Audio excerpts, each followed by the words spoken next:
Bilangan pasal 14. Pemberontakan umat Israel. Lalu segenap umat itu mengeluarkan suara nyaring, dan bangsa itu menangis pada malam itu. Bersungut-sungutlah semua orang Israel kepada Musa dan Harun. Dan segenap umat itu berkata kepada mereka, "Ah, sekiranya kami mati di tanah Mesir, atau di padang gurun ini, mengapakah Tuhan membawa kami ke negeri ini, supaya kami tewas oleh pedang, dan istri serta anak-anak kami menjadi tawanan? Bukankah lebih baik kami pulang ke Mesir?" Dan mereka berkata seorang kepada yang lain, "Baiklah, kita mengangkat seorang pemimpin, lalu pulang ke Mesir." Lalu sujudlah Musa dan Harun di depan mata seluruh jemaah Israel yang berkumpul di situ. Tetapi Yosua bin Nun dan Kaleb bin Yefune, yang termasuk orang-orang yang telah mengintai negeri itu, mengoyakkan pakaiannya dan berkata kepada segenap umat Israel, "Negeri yang kami lalui untuk diintai itu adalah luar biasa baiknya. Jika Tuhan berkenan kepada kita, maka Ia akan membawa kita masuk ke negeri itu dan akan memberikannya kepada kita, suatu negeri yang berlimpah-limpah susu dan madunya. Hanya janganlah memberontak kepada Tuhan, dan janganlah takut kepada bangsa negeri itu, sebab mereka akan kita telan habis. Yang melindungi mereka sudah meninggalkan mereka, sedang Tuhan menyertai kita. Janganlah takut kepada mereka." Lalu segenap umat itu mengancam hendak melontari kedua orang itu dengan batu. Tetapi tampaklah kemuliaan Tuhan di kemah pertemuan kepada semua orang Israel. Tuhan berfirman kepada Musa, "Berapa lama lagi bangsa ini menista aku? Dan berapa lama lagi mereka tidak mau percaya kepadaku, sekalipun sudah ada segala tanda mujizat yang kulakukan di tengah-tengah mereka? Aku akan memukul mereka dengan penyakit sampar dan melenyapkan mereka. Tetapi engkau akan kubuat menjadi bangsa yang lebih besar dan lebih kuat daripada mereka."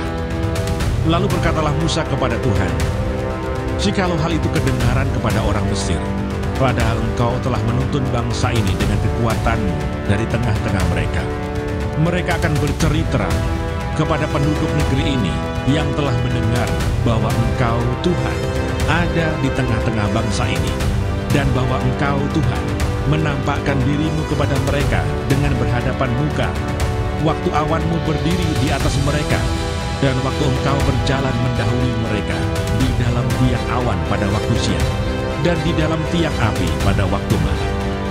Jadi jikalau engkau membunuh bangsa ini sampai habis, maka bangsa-bangsa yang mendengar kabar tentang engkau itu nanti berkata, 'Oleh karena Tuhan tidak berkuasa membawa bangsa ini masuk ke negeri yang dijanjikannya dengan bersumpah kepada mereka, maka Ia menyembelih mereka di padang gurun.'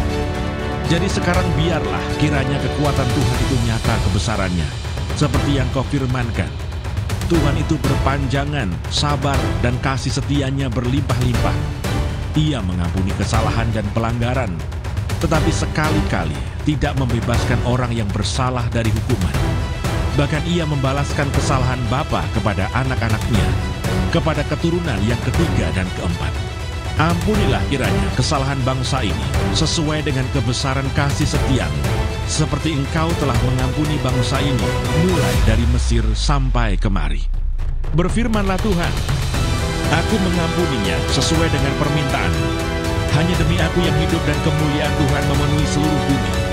Semua orang yang telah melihat kemuliaan-Ku dan tanda-tanda mukjizat yang Kuperbuat di Mesir dan di padang gurun, namun telah 10 kali mencobai Aku dan tidak mau mendengarkan suara-Ku, pastilah tidak akan melihat negeri yang Kujanjikan dengan bersumpah kepada nenek moyang mereka.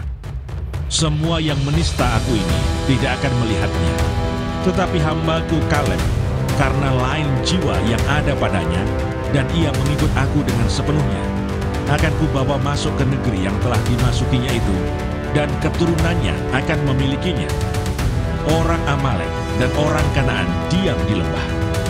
Sebab itu, berpalinglah besok dan berangkatlah ke padang gurun, ke arah Laut Teberau.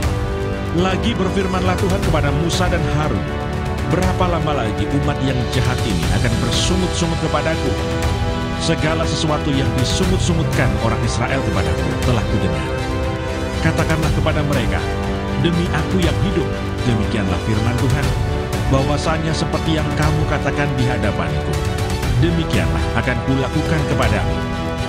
Di padang gurun ini, bangkai-bangkaimu akan berhantaran, yakni semua orang di antara kamu yang dicatat, semua tanpa terkecuali yang berumur 20 tahun ke atas, karena kamu telah bersungut-sungut kepadaku, bahwasanya kamu ini tidak akan masuk ke negeri yang dengan mengangkat sumpah telah kujanjikan akan kuberi kamu diami, kecuali Kaleb bin Yefune dan Yosua bin Nun.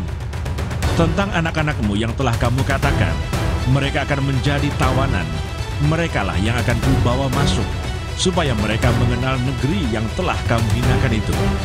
Tetapi mengenai kamu, bangkai-bangkaimu akan berhantaran di padang gurun ini, dan anak-anakmu akan mengembara sebagai penggembala di padang gurun 40 tahun lamanya, dan akan menanggung akibat ketidaksetiaan sampai bangkai-bangkaimu habis di padang gurun. Sesuai dengan jumlah hari yang kamu mengintai negeri itu, yakni 40 hari, satu hari dihitung 1 tahun, jadi 40 tahun lamanya, kamu harus menanggung akibat kesalahanmu, supaya kamu tahu rasanya jika aku berbalik daripadamu. Aku, Tuhan, yang berkata demikian. Sesungguhnya aku akan melakukan semuanya itu kepada segenap umat yang jahat ini, yang telah bersepakat melawan aku. Di padang gurun ini, mereka akan habis, dan disinilah mereka akan mati. Adapun orang-orang yang telah disuruh Musa untuk mengintai negeri itu, yang sudah pulang dan menyebabkan segenap umat itu bersungut-sungut kepada Musa, dengan menyampaikan kabar busuk tentang negeri itu, orang-orang itu mati, kena tulah di hadapan Tuhan.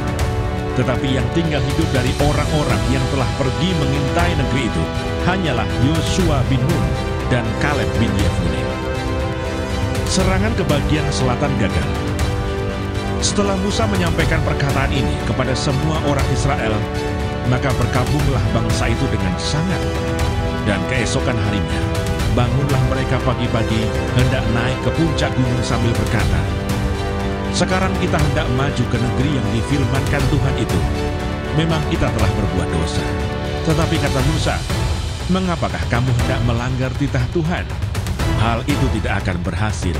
Janganlah maju, sebab Tuhan tidak ada di tengah-tengahmu, supaya jangan kamu dikalahkan oleh musuhmu. Sebab orang Amalek dan orang Kanaan ada di sana di depanmu, dan kamu akan tewas oleh pedang. Dari sebab kamu berbalik membelakangi Tuhan, maka Tuhan tidak akan menyertai kamu."